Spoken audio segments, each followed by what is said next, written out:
One simple question can turn a normal traffic stop into the worst day of your life. And if you answer it the wrong way, you could give police the exact words they need to use against you later. Quick question before we continue. Are you subscribed?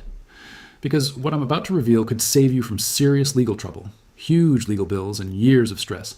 Hit that button now, because gun laws move fast, and most people find out too late. Picture this. You're driving home after work. Your seatbelt is on. Your tags are good. Then those blue lights come on behind you. Your heart starts pounding. Your hands get sweaty. You pull over, roll the window down, and before you can even think, the officer says, "Are you armed right now?" That is not a small question. That is not just friendly conversation. And that is the exact moment a lot of good people talk too much, move too fast, or say something they cannot take back. So here are the 5 words I want you to remember. I do not answer questions. That's it. 5 simple words. I do not answer questions. Now, before somebody in the comments loses their mind, let me be very clear. This does not mean be rude. It does not mean argue. It does not mean reach for your gun. It does not mean ignore lawful commands. And it does not mean you should refuse to identify yourself if the law requires it. What it means is this. You stop volunteering information that can hurt you. Here's what just happened when that officer asked if you were armed. He opened a door, and most people, out of fear, rush right through it. They start explaining, they start apologizing, they start talking about permits, glove boxes, center consoles, road trips, and what their cousin told them last summer, and every extra word creates more risk. Let me break this down for you. First, the question sounds simple, but it can lead to 5 more questions. Where's the gun? Whose gun is it? Do you have a permit? Why are you carrying tonight? Can I take a look at it? One answer turns into a conversation. That conversation turns into a report. And that report can follow you for a long time. Second, people think honesty means full explanation. Not true. Honesty means don't lie. It does not mean you must help build a case against yourself.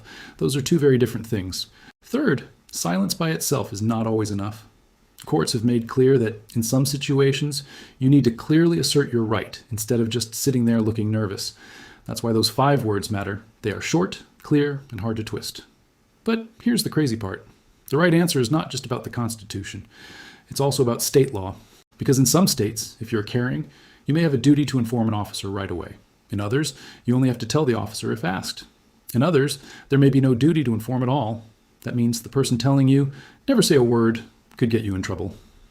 And the person telling you, "Always tell them everything," could also get you in trouble. That's why this topic matters so much. The 5 words are not magic. They are a tool, a shield, a way to stop yourself from blurting out extra information, but you still need to know whether your state requires disclosure. So if your state requires you to notify the officer that you're carrying, then you follow that law calmly, briefly, clearly. You do not turn it into a long story. You do not start reaching around the car. You do not say, "Yeah, but don't worry, it's loaded, but safety's on, and I moved it from my waistband to the console because..." No. Stop. That is how people create danger. The smarter move is simple. Keep your hands visible. Let the officer control the pace. Speak calmly. If your state requires disclosure, disclose only what the law requires. Then stop talking. And if the officer keeps digging with extra questions, that's where the 5 words come in. I do not answer questions. Notice how clean that is. Not aggressive, not sarcastic, not emotional, just clean. Most people think the trap is the gun, but the truth is, the trap is often your mouth. If you're finding this helpful, imagine what you'll learn in my next video about the 5 words that protect you when police ask to search your car. Subscribe so you don't miss it, because that one mistake destroys more cases than most gun owners realize. Now, this is where it gets interesting. A lot of people hear, "I do not answer questions," and think, won't that make me look guilty? Maybe, maybe not. But looking guilty and being convicted are not the same thing. Your job on the side of the road is not to win a popularity contest. Your job is to get through the encounter safely and legally. Let me explain why this matters. Police are trained to observe details, your tone, your timing, your body language. If you answer fast, they may think you rehearsed it. If you answer slow, they may think you're hiding something. If your voice cracks, they may say you sounded nervous. In other words, once you step into that conversation, you often cannot control how your words will be interpreted later. That's why short is powerful. Now let's walk through the safest basic approach. First thing, pull over safely. Use your signal. Stop in a safe place. Second, put your hands where they can be seen. If it's dark, turn on the interior light. Do not dig in your waistband. Do not start reaching into the glove box. Do not make the officer guess what you're doing. Third, wait. Let the officer speak first. Fourth, if your state requires notification, calmly state the required information and where the firearm is.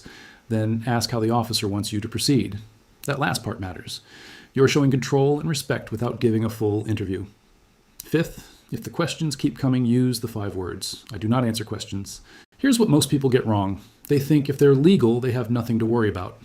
That is dead wrong. Legal people get arrested. Legal people get misquoted.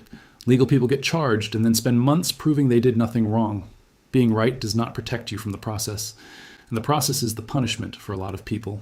Lawyer fees, missed work, seized property, stress at home, months of uncertainty. So when somebody says, just be honest and tell the officer everything, ask yourself this: are they going to pay your lawyer if that goes sideways? Here's a hypothetical example to explain this. Imagine you're carrying legally. Your state only requires you to disclose if asked. The officer asks, are you armed right now? You panic and say, yes, but I forgot my permit at home and I moved the gun under the seat when I saw your lights because I didn't want you to freak out.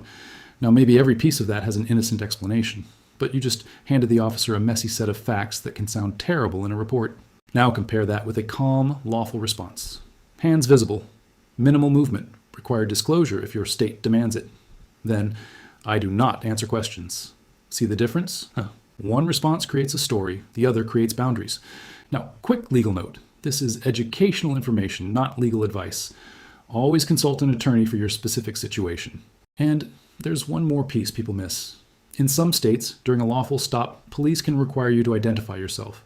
That means refusing to give your name can become its own problem.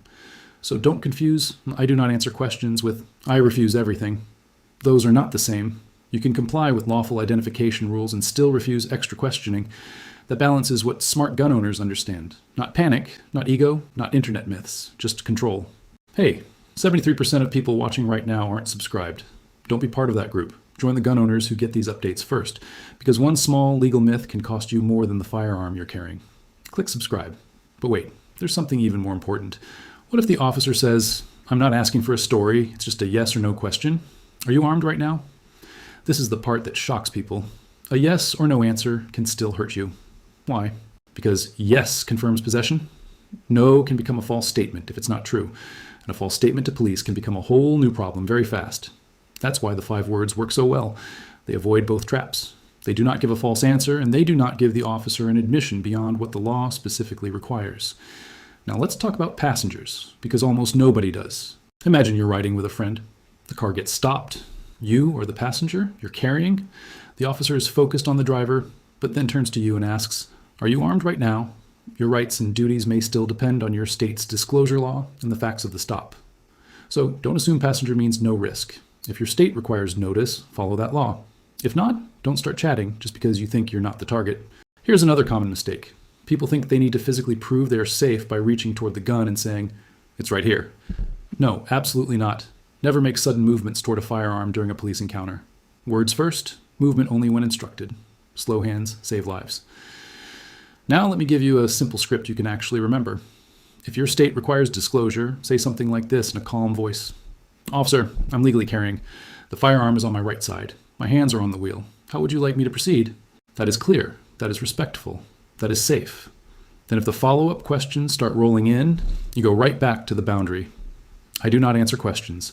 If your state does not require disclosure unless asked, and the officer asks, this is where you need to know your local law before you ever leave the house, not after the lights come on, before, because gun owners love to spend thousands on gear and 0 minutes reading the actual rule in their state. Don't be that person. And here's something else nobody likes to hear. The side of the road is not the place to argue constitutional theory, even if you believe the stop is unfair, even if the officer is wrong, even if you feel disrespected. Your courtroom voice and your roadside voice should not be the same. On the roadside, your goal is safety and minimum words. In court, with a lawyer, that's where the fight happens. This is why the 5 words matter so much. They help you avoid the biggest mistake of all, which is trying to talk your way out of a police stop. People think they can explain their way to freedom. Usually they explain their way into evidence. And when I found that out years ago, I couldn't believe how many good people were making that exact mistake. One more scenario. The officer says, if you've got nothing to hide, why not just answer? That line gets people all the time, because it makes refusal sound suspicious. But your rights do not disappear because somebody tries to shame you for using them. You can stay polite and still hold the line. Officer, I do not answer questions. That's not disrespect, that's discipline. And discipline is what keeps small moments from becoming major disasters. This information could literally become outdated when your state changes its carry or disclosure rules. Subscribe now, because the next video explains exactly how to handle the words "step out of the vehicle" without making the mistakes that ruin good cases. So here's the takeaway. When police ask, "Are you armed right now?" the wrong answer can create danger, confusion, and evidence. The safer mindset is simple. Know your state's duty to inform law before you carry, keep your hands visible, follow lawful commands, and stop yourself from giving a roadside interview. And if extra questions start coming, remember the 5 words. I do not answer questions. That phrase is not about being difficult. It's about protecting your freedom, your family, and your future when stress is high and one bad sentence can haunt you for years. So subscribe right now if you want clear, plain English gun law updates without the fluff. I make these videos so you can stay ready before the moment comes, not after the damage is done. And one final reminder in simple terms. This video is for education only. Laws change and your state may be different. So talk to a qualified attorney if you need advice for your exact situation.